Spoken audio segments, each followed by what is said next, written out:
Mūsdienās robežas starp mākslu un ikdienu kļūst aizvien netvaramāka. Elektrovilciens Rīga-Jūrmala. Viens no izstādes Man sirdī tīģeris kuratoriem Arno Junze stāsta par šī notikuma sūtību.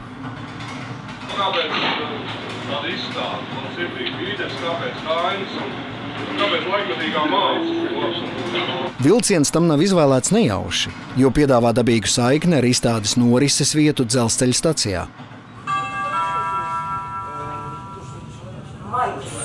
Nākamā iekura dubulti.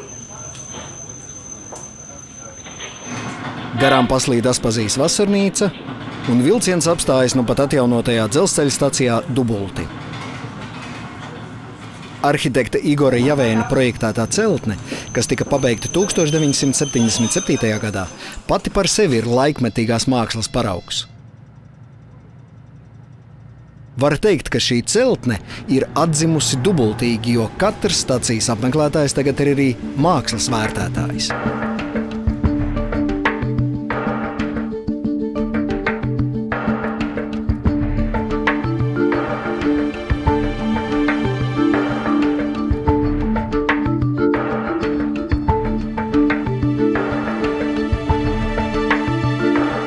Latvijas dzelzceļš sadarbībā ar Jūrmalas domi radīs iespēju katram, kurš gaida vilcienu tieši šeit, iepazīties ar modernās mākslas aktualitātēm no visas pasaules.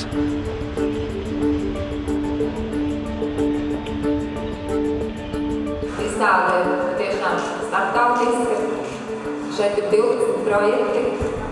Izstāde notiek ciešā saistībā ar Raiņu gadu, ar Raiņu valdīto festivālu.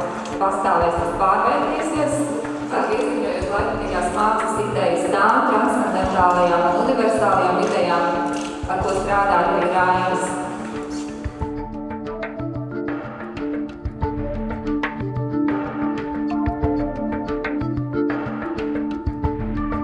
Raiņa augsti uzstādītie mērķi aicināt tiekties sasniegt neiespējamo, saskana ar dzelzceļa stacijas jauno koncepciju.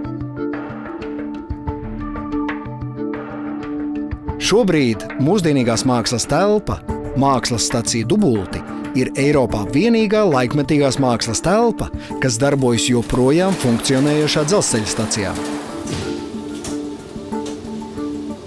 Kā zināms, mūsdienās robežas starp mākslu un ikdienu kļūst arvien netvaramāka.